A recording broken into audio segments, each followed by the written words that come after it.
Good evening, aspirants. Welcome back to my session. এর আগের দিন আমরা 10টা কারেন্ট অ্যাফেয়ার্স রিলেটেড কোশ্চেন্সকে কভার করেছি। আজকে আমরা মোটামুটি 10 থেকে 15টা কোশ্চেন্সকে কভার করব কারেন্ট অ্যাফেয়ার্স রিলেটেড। তোমরা যারা এর আগের দিন ক্লাসটাকে মিস করেছো, তোমরা এই প্লেলিস্টে গিয়ে সেই ক্লাসটাকে দেখতে পারো। আমরা এখন যে কোশ্চেন্সগুলোকে কভার করছি সেই কোশ্চেন্সগুলো হচ্ছে ডাব্লিউবিসিএস স্পেসিফিক, এবং খুব শীঘ্রই আমরা ইউপিএস রিলেটেড যে সেগুলো কোশ্চেন্সগুলো আমরা কি করব, ডিসকাস করব। এবং এই কোশ্চেন্সগুলো তোমাদের 2022 ডাব্লিউবিসিএস প্রিলিমিনারি এবং ইউপিএসসি প্রিলিমিনারি এক্সামিনেশনের জন্য খুবই ইম্পর্টেন্ট। তো আজকে আমাদের 11তম কোশ্চেন্স। আজকের কোশ্চেন্স হচ্ছে, which of the following companies has completed the flight test of the world largest airplane? নিম্নলিখিত কোন কোম্পানি আমাদের পৃথিবীর বৃহত্তম এয়ারপ্লেনের ফ্লাইট টেস্ট কী করে সম্পন্ন করে? এর যে আনসার, সেই আনসারটা হবে কি আমাদের স্ট্রাটো লঞ্চ। এই স্ট্রাটো লঞ্চ কোম্পানি কী করে 2011-এ এস্টাবলিশ করা হয়। 2011-এ পল অ্যালেন এই কোম্পানিটা কী করেন, এস্টাবলিশ করেন। এই পল অ্যালেন কে ছিলেন? এই পল অ্যালেন মাইক্রোসফট কোম্পানির কো ফাউন্ডার ছিলেন। মাইক্রোসফট যে কোম্পানি, সেই কোম্পানির কী ছিলেন, কো ফাউন্ডার ছিলেন। এই পৃথিবীর বৃহত্তম এয়ারপ্লেনের একটা বৈশিষ্ট্য আছে, ঠিক আছে? এই বৈশিষ্ট্যটা কি, যে এ টোটাল 220 টন পর্যন্ত কি করতে পারে, ভর বহন করতে পারে, ঠিক আছে? এবং কি এই রিসেন্টলি যে ফ্লাইট টেস্ট হলো, ঠিক আছে, সেই ফ্লাইট টেস্টে এ সর্বোচ্চ যে উচ্চতায় গিয়েছিল, সেই উচ্চতা হচ্ছে কি 4267 মিটার পর্যন্ত উচ্চতায় কী হয়েছিল, উঠেছিল, ঠিক আছে? অ্যান্ড টোটাল যে স্পিড, সেই স্পিডটা কত ছিল, 320 kilometre per hour, 320 kilometre per hour.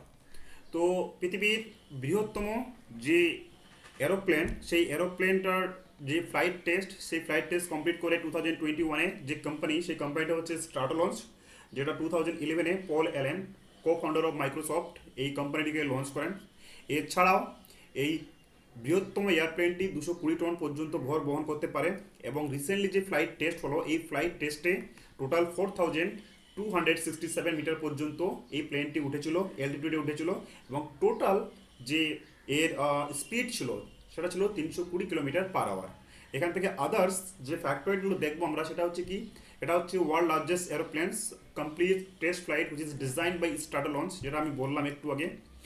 The company Strata Launch designed it to transport hypersonic vehicle and facilitate easy access to space, ঠিক আছে? বেসিক্যালি ট্রান্সপোর্টেশন অফ হাইপারসনিক ভেহিকেলের জন্য, ঠিক আছে, এই কোম্পানি কী করেন, এই ওয়ার্ল্ড লার্জেস্ট যে এয়ারপ্লেন সেটাকে কী করেন, ডিজাইন করেন, ঠিক আছে? চলে আসবো আমরা নেক্সট কোশ্চেনে।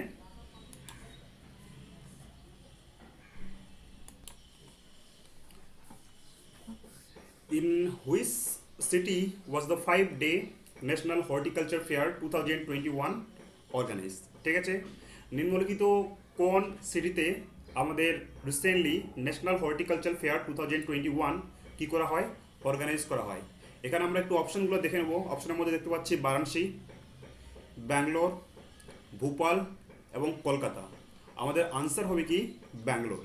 ব্যাঙ্গালোরে আমাদের recently 5 days, total 5 days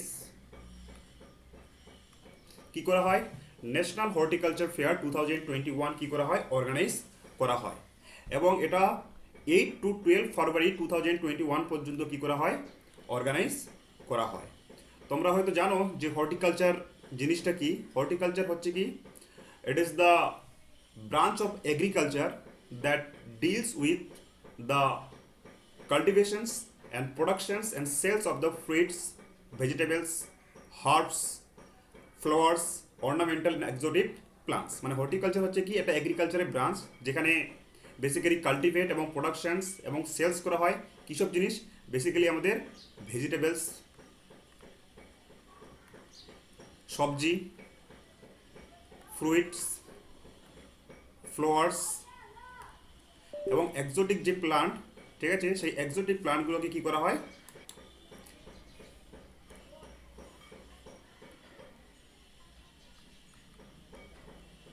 exotic plants, এইসব জিনিসগুলো কি করা হয়, এই ব্রাঞ্চের মাধ্যমে কি করা হয়, আমার কাল্টিভেট করা হয়। অ্যান্ড এর যে প্রোডাকশন এবং সেলস সাইট, ঠিক আছে, বেসিক্যালি এই হর্টিকালচারের আন্ডারে আসে। ঠিক আছে, রিসেন্টলি যে ন্যাশনাল হর্টিকালচার ফেয়ার 2021 অর্গানাইজ করা হয়, এটা অর্গানাইজ করা হয় দুইটা ইনস্টিটিউট দিয়ে। ঠিক আছে, তার মধ্যে প্রথম হচ্ছে কি আইকার, তোমরা সবাই এর নাম শুনেছ, Indian council for agriculture research, council for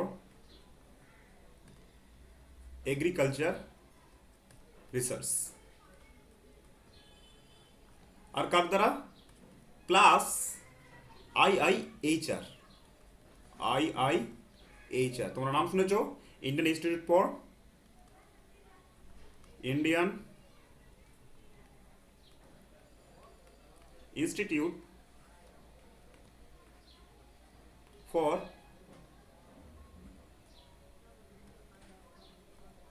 horticulture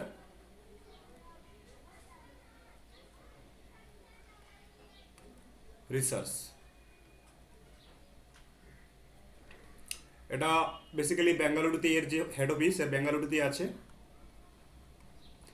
Indian institute for horticulture রিসার্চের যে হেডকোয়ার্টার সেটা বেঙ্গালুরুতে আছে। এটা কিন্তু ইন্ডিয়ান মানে আইকারের একটা ব্রাঞ্চ বা সাবসিডিয়ারি ব্রাঞ্চ বলা যেতে পারে।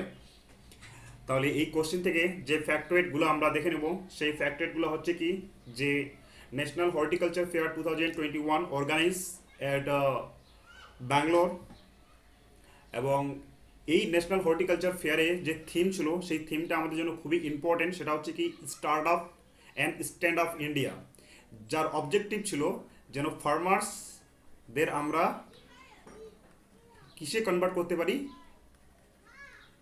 এন্টারপ্রেনার্সে আমরা কি করতে পারি, এন্টারপ্রেনার্সে আমরা কি করতে পারি, কনভার্ট করতে পারি, মানে ফার্মার্সটা যেন নিজে থেকে এন্টারপ্রেনার্স হয়ে যেতে পারে। ঠিক আছে, সেই অবজেক্টিভ নিয়েই এই ন্যাশনাল হর্টিকালচার ফেয়ার 2021, যেটা 8 to 12 ফেব্রুয়ারি 2021 কি করা হয়, অর্গানাইজ করা ছিল। এবং এটা টোটাল ডে সংখ্যা ছিল কত, 5 ডে এই টোটাল চলেছিল, এবং এটা অর্গানাইজ হয় ব্যাঙ্গালোরে। ঠিক আছে, যে সংস্থা দুটি এই ফেয়ারটাকে অর্গানাইজ করে সেটা হচ্ছে, প্রথম হচ্ছে ICAR, Indian council for agriculture research, and IIHR, Indian institute for horticulture research. ঠিক আছে, চলে যাব আমরা নেক্সট কোশ্চেনে। আমাদের নেক্সট কোশ্চেন হচ্ছে, which of the following country has recently decided to rejoin the United Nations Human Rights Council and the Paris Climate Agreement? সম্প্রতি কোন দেশ United Nation Human Right council এবং দ্য প্যারিস ক্লাইমেট জয়েন করার জন্য ইচ্ছা প্রকাশ করে? ঠিক আছে, সেই কান্ট্রি হচ্ছে আমাদের কি, America, United State of America. 2018-এ এই আমেরিকা প্যারিস ক্লাইমেট এগ্রিমেন্ট থেকে কী করে, এক্সিট করে। তো এই কোশ্চেনটা ডিসকাস করার আগে কতগুলো ফ্যাক্টরেট যেটা ফিলিংসের জন্য এবং প্লাস কনসেপচুয়াল ক্ল্যারিটির জন্য ইম্পর্টেন্ট, সেগুলো আমরা দেখে নেব, দেন কোশ্চেনে আমরা ইনডেপথে যাব। ঠিক আছে, এই কোশ্চেনটা ইউপিএসসির জন্য খুবই ইম্পর্টেন্ট, ফিলিংসে অনেক সময় দিয়ে দেয়, এবং সাবসিকুয়েন্টলি এটা ডাব্লিউবিসির জন্য ইম্পর্টেন্ট। ডাব্লিউবিসির জন্য যে ফ্যাক্টরেটগুলো ইম্পর্টেন্ট, সেই ফ্যাক্টরেটগুলো আমি এই কোশ্চেনের মধ্যে কভার করবো। ফার্স্ট আমরা দেখবো United Nation Human Right Council. Actually এই ইউনাইটেড নেশন হিউম্যান রাইট কাউন্সিলটা কি? এটা হচ্ছে কি একটা intergovernmental body, inter governmental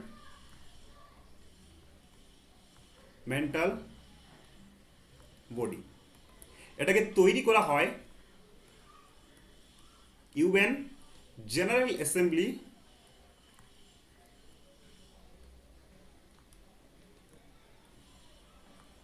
resolution দ্বারা। ইউনাইটেড নেশন যে জেনারেল অ্যাসেম্বলি, সেই জেনারেল অ্যাসেম্বলির রেজুলেশন দ্বারা এটাকে তৈরি করা হয়। সেটা হয় 15 মার্চ 2006-এ।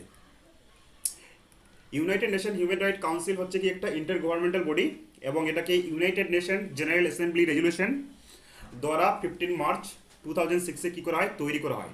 এই বডিটাকে তৈরি করা হয় আমাদের erstwhile United Nation Commission on Human Rights যে বডিটা ছিল সেই বডিটাকে রিপ্লেস করে, মানে United Nation Commission on Human Rights বডিটাকে রিপ্লেস করে আমাদের ইউনাইটেড নেশন হিউম্যান রাইট কাউন্সিলকে কী করা হয়, তৈরি করা হয়। টোটাল যে মেম্বার বর্তমানে এই ইউনাইটেড নেশন হিউম্যান রাইট কাউন্সিলে সেটা হচ্ছে কত, 47 টোটাল হচ্ছে এই ইউনাইটেড নেশন হিউম্যান রাইট কাউন্সিলের মেম্বার। এর যে হেডকোয়ার্টার কোথায়, এর হেডকোয়ার্টার হচ্ছে আমাদের জেনেভাতে। ইউনাইটেড নেশন হিউম্যান রাইট কাউন্সিলের হেডকোয়ার্টার কোথায়, আমাদের জেনেভাতে। জেনেভা কোথায়, আমাদের সুইজারল্যান্ডে। ঠিক আছে, এটা ডাব্লিউবিসির জন্য খুবই ইম্পর্টেন্ট। ঠিক আছে, যে হয়তো কোশ্চেন দিতে পারে। ঠিক আছে, যে ইউনাইটেড নেশন হিউম্যান রাইট কাউন্সিলের হেডকোয়ার্টার কোথায়, তখন আমাদের বলতে হবে কি এর হেডকোয়ার্টার হচ্ছে কি আমাদের জেনেভাতে। যে পারপাস নিয়ে আমাদের এই ইউনাইটেড নেশন হিউম্যান রাইট কাউন্সিলকে তৈরি করা হয়, ঠিক আছে, তার পিছনে কারণগুলো কী ছিল, যেন প্রত্যেকটা হিউম্যান বিংকে আমরা কতগুলো রাইট যেন প্রোভাইড করতে পারি। ঠিক আছে, তার মধ্যে ইম্পর্টেন্ট কী ছিল, right to life and liberty. তারপরে কি, ফ্রিডম ফ্রম স্লেভারি, দাসত্ব থেকে মুক্তি। আর কি, freedom of opinion and expression, প্রত্যেক মানুষ তার চিন্তা ভাবনাকে যেন এক্সপ্রেস করতে পারে। Freedom of opinion and expression, প্রত্যেক মানুষ তার চিন্তাভাবনা এবং নিজস্ব যে উক্তি সেই উক্তিকে যেন ব্যক্ত করতে পারে। অ্যাকচুয়ালি এই সব আরও অনেক রাইটস আছে বা আরও অনেক ফ্যাক্টর আছে, যে ফ্যাক্টরগুলোর উপর ইউনাইটেড নেশন হিউম্যান রাইট কাউন্সিলকে তৈরি করা হয়। মেইন যে ছিল তার মধ্যে হচ্ছে কি, right to life and liberty, freedom from slavery and টর্চার্স, and freedom of opinion and expressions. ঠিক আছে, এইগুলো অবজেক্টিভ মাথায় রেখে আমাদের ইউনাইটেড নেশন হিউম্যান রাইট কাউন্সিলকে কী করা হয়, আমাদের তৈরি করা হয়। প্রত্যেক বছর আমাদের মাথায় রাখতে হবে, প্রত্যেক বছর, যেটা আবার বললাম যে ডাব্লিউবিসিএস ফিলিমসের জন্য ইম্পর্টেন্ট, 10 ডিসেম্বর, ডেটটাকে কত বললাম আমি, 10 ডিসেম্বর কী হিসাবে পালন করা হয়, হিউম্যান রাইটস ডে হিসাবে কী করা হয়, আমাদের হিউম্যান রাইটস ডে হিসাবে পালন করা হয়। এটা ডাব্লিউবিসিএস ফিলিমসের জন্য ইম্পর্টেন্ট। ডাব্লিউবিসিএস ফিলিমসের জন্য কোনগুলো ইম্পর্টেন্ট, বেসিক্যালি যে ইউনাইটেড নেশন হিউম্যান রাইট কাউন্সিলের যে হেডকোয়ার্টার সেটা কোথায়, জেনেভা সুইজারল্যান্ডে অবস্থিত, এবং 10 ডিসেম্বর হিউম্যান রাইটস ডে হিসাবে কি করা হয়, আমাদের পালন করা হয়। নাও আমরা চলে আসবো প্যারিস ক্লাইমেট এগ্রিমেন্টে। অ্যাকচুয়ালি প্যারিস ক্লাইমেট এগ্রিমেন্টটা কি, প্যারিস ক্লাইমেট যে এগ্রিমেন্ট, এই প্যারিস ক্লাইমেট এগ্রিমেন্টটা করা হয় আমাদের ইউএনএফসিসি। এই নামটা তোমরা মনে রাখবে, যারা সব জায়গায় ইউজ হয়, যারা ইউপিএসসির জন্য প্রিপারেশন করো তোমরা এটাকে মনে রাখবে। সেটা হচ্ছে কি, United nation framework convention on climate change. এই কনভেনশনটা আমাদের যে কপ COP 21 কনফারেন্স অফ পার্টিস, মানে টোটাল আমরা যদি মেম্বার দেখি এই প্যারিস ক্লাইমেট এগ্রিমেন্টে বা প্যারিস ক্লাইমেটের জন্য যে এগ্রিমেন্ট করা হয়, বা এই ইউএনএফসিসির যে মেম্বার, টোটাল মেম্বার কান্ট্রি হচ্ছে আমাদের কি 197। এই প্রত্যেকটা কান্ট্রি এসে কি করা হয়, একটা কনভেনশন হয়, United nation framework convention on climate change, যাকে বলা হয় কনফারেন্স অফ পার্টি। যেটা হচ্ছে 21 নম্বর যে কনফারেন্স অফ পার্টি, সেই পার্টিতে ডিসাইড করা হয় যে আমাদের একটা এগ্রিমেন্ট করতে হবে, সেটা হচ্ছে কি প্যারিস ক্লাইমেট এগ্রিমেন্ট। এই প্যারিস ক্লাইমেট এগ্রিমেন্টটা করার পিছনে রিজন কী ছিল, ঠিক আছে। প্যারিস ক্লাইমেট আমরা প্রথমে দেখে নেব, এখানে প্যারিস ক্লাইমেট এগ্রিমেন্ট, তোমরা প্রত্যেকটা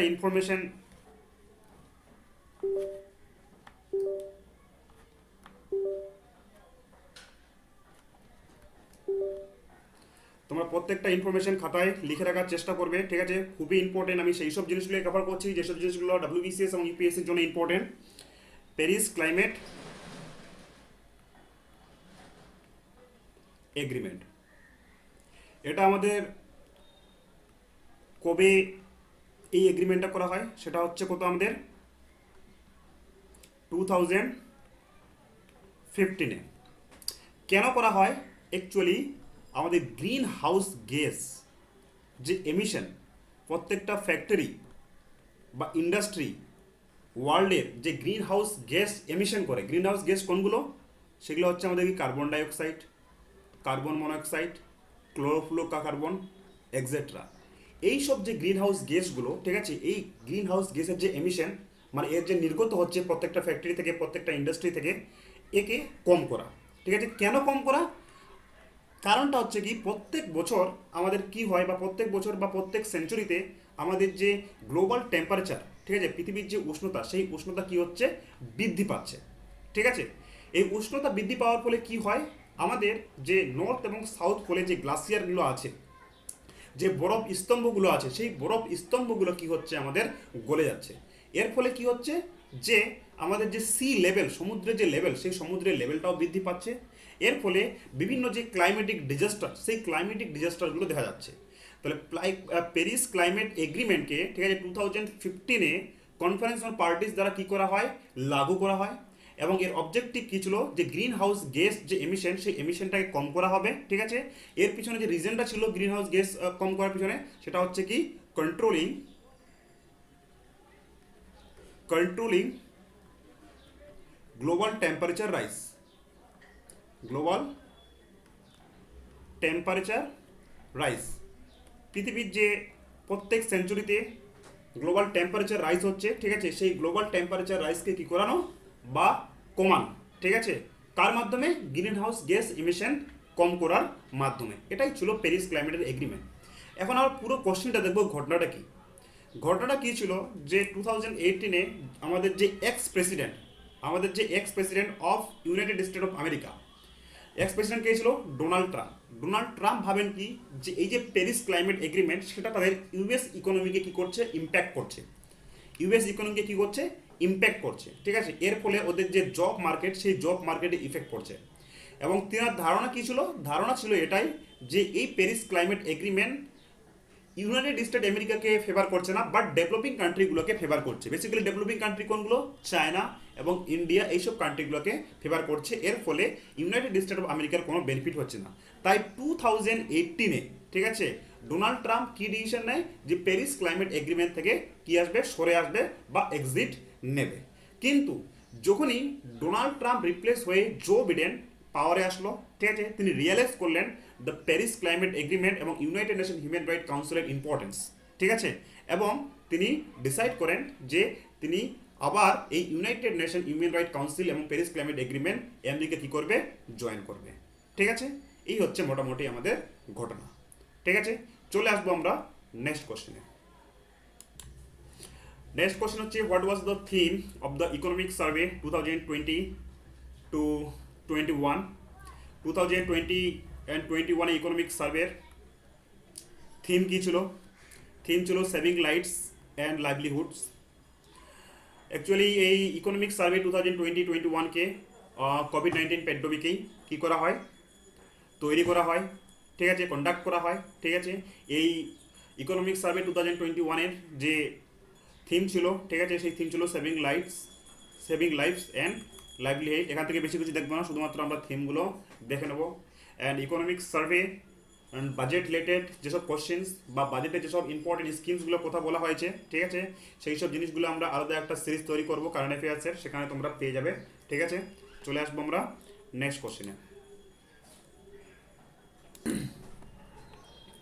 নেক্সট কোশ্চেন হচ্ছে, the recently launch scheme mission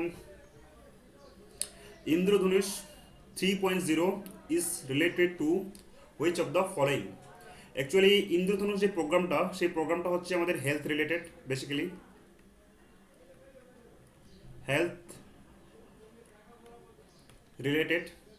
এর আগে অলরেডি আমাদের ইন্দ্রধনুষ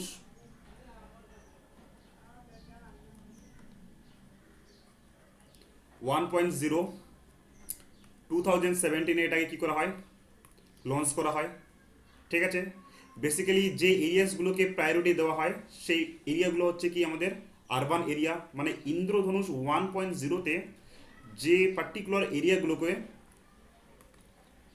টার্গেট করা হয়, সেটা হচ্ছে বেসিক্যালি আরবান এরিয়াস। ঠিক আছে, তারপরে আমাদের নেক্সট মিশন লঞ্চ হয়, সেটা হচ্ছে কত, আমাদের ইন্দ্রধনুষ 2.0। ইন্দ্রধনুষ 2.0, এটাকে 2019-20তে কী করা হয়, লঞ্চ করা হয়। বেসিক্যালি আমাদের যে পালস পোলিও প্রোগ্রাম, ঠিক আছে, সেটা এর অবজেক্টিভ ছিল পালস পোলিও প্রোগ্রাম, পোলিও যে ভ্যাকসিন, এর কিন্তু অবজেক্টিভ ছিল ইন্দ্রধনুষের। ওকে, এবং রিসেন্টলি যেটা লঞ্চ হলো সেটা হচ্ছে কি ইন্দ্রধনুষ 3.0। এই ইন্দ্রধনুষ 3.0 অ্যাকচুয়ালি লঞ্চ করা হয় বাই এক্সটেনশন অফ ভ্যাকসিনেশন। কোভিড-19 যে এই ওয়েভ, ঠিক আছে, এই ওয়েভের ফলে আমাদের যে পপুলেশন ইম্প্যাক্ট হয়েছে, তাদের সেই পপুলেশন ইম্প্যাক্টকে ইউআইপি, ইউনিভার্সাল ইমিউনাইজেশন প্রোগ্রামের পার্ট হিসাবে কি করা হয়, যে ভ্যাকসিন যে এক্সটেনশনটা, ঠিক আছে, ভ্যাকসিনের যে রিচটা, সেই রিচটা বাড়ানোর জন্য এই ইন্দ্রধনুষ 3.0 লঞ্চ করা হয়। ঠিক আছে, আমরা যদি দেখি তাহলে দেখতে পাবো recently the intensified mission Indradhanush 3.0 scheme has been rolled out to cover children. Basically এই ইন্দ্রধনুষ 3.0 প্রোগ্রামটা রোল আউট করা হয় কিসের জন্য, to cover children and pregnant women. ঠিক আছে, ইউপিএসসিতে কিন্তু এইসব জিনিসগুলো দিয়ে দেয়, ঠিক আছে, হয়তো দিয়ে দিল to cover the old age people, ঠিক আছে, বা ইয়াং পিপল, এখানে দিয়ে দিল রোল আউট টু, এখানে দিয়ে দিল যে ইন্দ্রধনুষ 3.0 scheme has been roll out to cover young age or old age people who miss routine immunization during the COVID-19 pandemic। ঠিক আছে, আমাদের কি মনে রাখতে হবে যে ইন্দ্রধনুষ 3.0 স্কিমটা রোল আউট করা হয় কভার করার জন্য কাদের, বেসিক্যালি চিলড্রেন এবং প্রেগনেন্ট উমেনকে। ঠিক আছে, who miss the routine immunisation during the কোভিড-19 pandemic to reach the unreached populations with all the available vaccines under universal immunization program, thereby accelerate the full immunization and complete immunization coverage of children and pregnant women। তো এখান থেকে যে important ফ্যাক্টগুলো সেগুলো জানবো কি, Indradhanush 3.0 is related to by extension of vaccination রিচটা, সেই রিচটা বাড়ানোর জন্য বেসিক্যালি কাদেরকে, চিলড্রেন এবং প্রেগনেন্ট উমেনের ক্ষেত্রে, ঠিক আছে, তাদেরকে ভ্যাকসিনেট করার জন্য এই ইন্দ্রধনুষ 3.01টাকে লঞ্চ করা হয়। ঠিক আছে, এর আগে ইন্দ্রধনুষ 1.0 এবং ইন্দ্রধনুষ 2.0কে লঞ্চ করা হয়। ইন্দ্রধনুষ 1.0 লঞ্চ করা হয় 2017-এ বেসিক্যালি আরবান এরিয়াসকে টার্গেট করার জন্য। ঠিক আছে, ইন্দ্রধনুষ 2.0 এটাকে 2019-20তে কী করা হয়, লঞ্চ করা হয়। ঠিক আছে, বেসিক্যালি এই ইন্দ্রধনুষ প্রোগ্রামের মাধ্যমে যেসব ডিজিজগুলোকে এখানে কভার করা হয়, সেই সব ডিজিজগুলোর মধ্যে আমরা দেখে নেব কি, diphtheria, whooping cough, tetanus, polio, tuberculosis, hepatitis B, meningitis, pneumonia, এইসব যে যে রোগগুলো, ঠিক আছে, সেই রোগগুলোকে কভার করার জন্য কি করা হয়, ভ্যাকসিনেশন প্রোগ্রাম করা হয়। সেই ভ্যাকসিনেশন প্রোগ্রামগুলো এই ইন্দ্রধনুষ প্রোগ্রামের মাধ্যমে কি করা হয়, করা হয়। ঠিক আছে, বেসিক্যালি আমরা গ্রামের দিকে যেগুলো দেখি যে ডিপথেরিয়ার জন্য ভ্যাকসিন দিচ্ছে, cough, tetanus, polio, tuberculosis, measles, rubella, ঠিক আছে, এইসবের জন্য যে ভ্যাকসিনগুলো দেওয়া হয় বা পোলিওর জন্য যে ভ্যাকসিনগুলো দেওয়া হয় সেটা কিন্তু ইন্দ্রধনুষ প্রোগ্রামেরই পার্ট।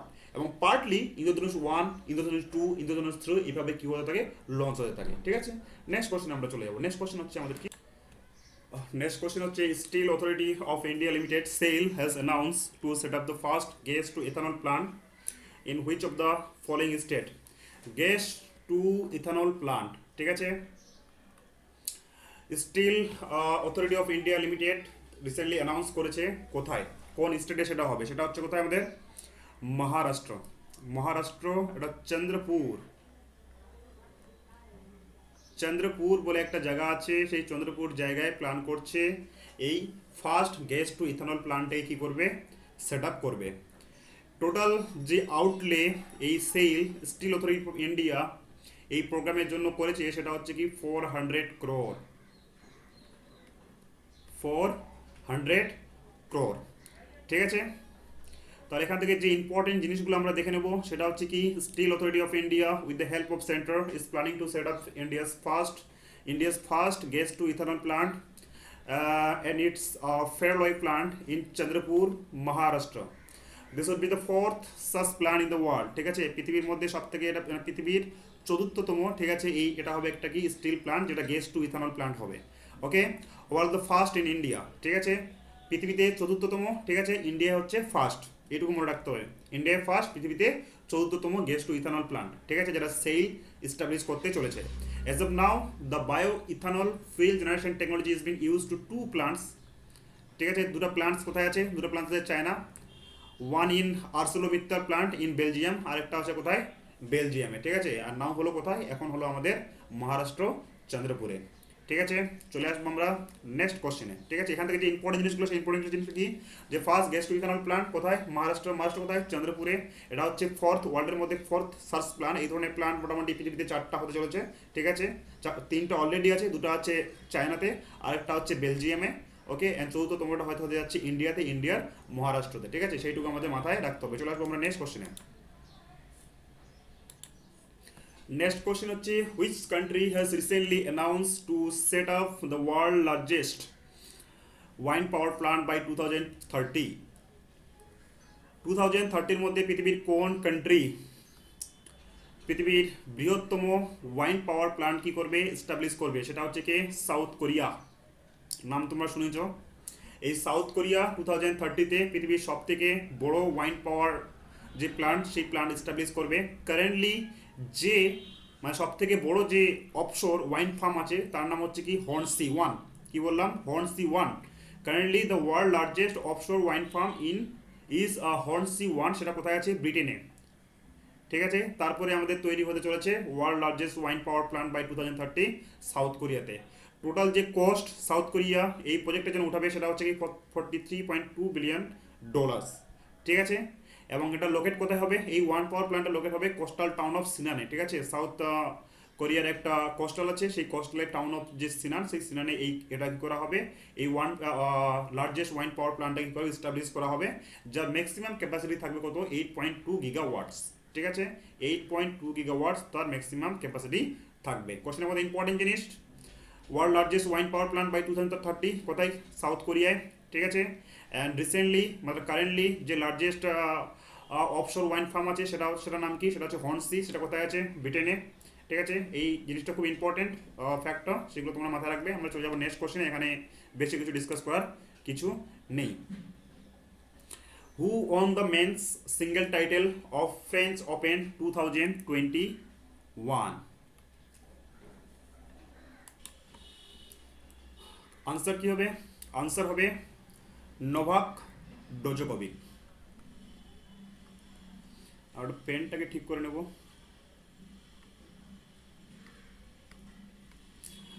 নোভাক ডোজোকোভিক কি করেন? Men's single titles of French Open 2021 কি করেন? জয়ী হন। এখান থেকে যে ইম্পর্টেন্ট ফ্যাক্টওয়েটগুলো, সেই ফ্যাক্টওয়েটগুলো আমরা এখানে দেখে নেব। যে একটু এই যে men's single title French Open 2021, এটা অ্যাকচুয়ালি যে জায়গায় হয় সেটা হচ্ছে কোথায়? প্যারিসে। প্যারিস কোথায়? ফ্রান্সে। ফ্রান্সে এটা মোটামুটি 2 উইকস 14 দিনের একটা কম্পিটিশন হয়, 14 ডেজ কম্পিটিশন হয়। বেসিক্যালি এই কম্পিটিশনটা কিসের উপর করে হয়? সেটা হচ্ছে টেনিস টুর্নামেন্ট। কি টুর্নামেন্ট? Tennis tournament. তো এই বছর 2021-এ যে প্লেয়ার, যে খেলোয়াড় men's single title of French Open 2021 won করেন, সে হচ্ছে নোভাক ডোজোকোভিক। ঠিক আছে, আর এই খেলাটা অনুষ্ঠিত হয় প্যারিসে, ফ্রান্সে। এটা 14 ডেজ হয়। বেসিক্যালি এই খেলাটা হচ্ছে টেনিস একটা টুর্নামেন্ট। ঠিক আছে, দেখে নেবো important fact. Novak Djokovic defeated Stefanos Tsitsipas to leave the French Open title for the second time in his career. Djokovic, with his 19th Grand Slam title, has closed in on Roger Federer and Rafael Nadal on the all-time Grand Slam titles list. চলে আসবো আমরা next কোশ্চেনে।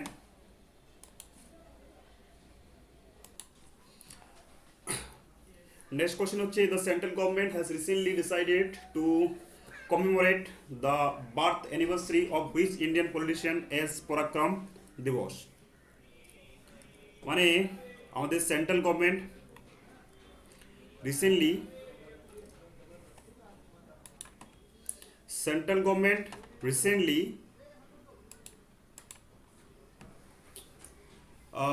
কোন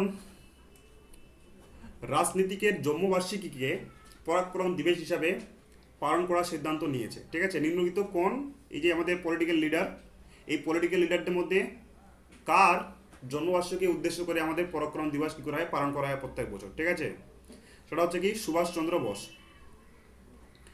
জানুয়ারি 23 কে আমাদের পরাক্রম দিবস হিসেবে পালন করা হবে প্রত্যেক বছর, ঠিক আছে। এই ডিসিশনটা নেন ইউনিয়ন মিনিস্ট্রি অফ কালচার বা ইউনিয়ন কালচার মিনিস্ট্রি কী করা হয়, এই ডিসিশনটা নেয় যে প্রত্যেক বছর জানুয়ারি 23কে পরাক্রম দিবস হিসেবে পালন করা হবে। এবং এটা হচ্ছে কাকে সম্মান জানানোর জন্য, আমাদের সুভাষচন্দ্র বোস, ঠিক আছে, এনাকে সম্মান জানানোর জন্য জানুয়ারি 23কে এজ এ পরাক্রম দিবস হিসাবে কী করা হবে, পালন করা হবে, ঠিক আছে। চলে আসবো আমরা নেক্সট কোশ্চেনে। নেক্সট কোশ্চেন হচ্ছে কি, যে first Khelo India sport school of the North East India was inaugurated in which state, ঠিক আছে। প্রথম খেলো ইন্ডিয়া স্পোর্ট স্কুলস, ঠিক আছে, টোটাল ইন্ডিয়ায় 9টা আছে, 9টা খেলো ইন্ডিয়া স্পোর্ট স্কুল আছে, কিন্তু নর্থ ইস্টে প্রথম হতে চলেছে, নর্থ ইস্টে প্রথম খেলো ইন্ডিয়া স্পোর্টস স্কুল তৈরি হতে চলেছে। সেটা হচ্ছে কোন স্টেটে, ঠিক আছে, সেটা হচ্ছে কোথায়, আমাদের মেঘালয়া। মেঘালয়ায় আমাদের ফার্স্ট, মানে নর্থ ইস্ট ইন্ডিয়ার ফার্স্ট কি হচ্ছে, খেলো ইন্ডিয়া যে স্পোর্ট স্কুল, সেই স্পোর্ট স্কুল ইনগ্রেট করা হয়েছে, ঠিক আছে। সেটা বেসিক্যালি আমাদের Assam Rifles public school in Shillong, ঠিক আছে। At present 9 sport schools have been approve across the country. Total কান্ট্রিতে আমাদের 9টা এই ধরনের স্কুল আছে। The schools aim to integrate, মানে the objective behind the creation of Khelo India sport school was, মানে কি, is to integrate sports with educations with the government bearing the expenses of the athlete's of the school, ঠিক আছে। যেখানে স্কুলের যে athlete's, যে প্লেয়ারগুলো থাকবে, ঠিক আছে, যে খেলোয়াড়গুলো থাকবে, সেই খেলোয়াড়ের যে এক্সপেন্সটা, সেই এক্সপেন্সটা কে বিয়ার করবে, সেটা গভর্নমেন্ট বিয়ার করবে। তাহলে কারেন্ট অ্যাফেয়ার্সের জন্য যেটা ইম্পর্টেন্ট এখানে, যে নর্থ ইস্ট ইন্ডিয়ার প্রথম খেলো ইন্ডিয়া স্পোর্টস কোন রাজ্যে হতে চলেছে, সেটা হচ্ছে কোথায়, আমাদের মেঘালয়া। বেসিক্যালি শিলংয়ে যে স্কুলটার নাম হচ্ছে সেটা হচ্ছে Assam rifle public school. Total ইন্ডিয়ায় এই ধরনের 9টা স্কুলস আছে, ঠিক আছে। তাহলে আজকে আমাদের কারেন্ট অ্যাফেয়ার্স ক্লাস এই পর্যন্তই, ঠিক আছে।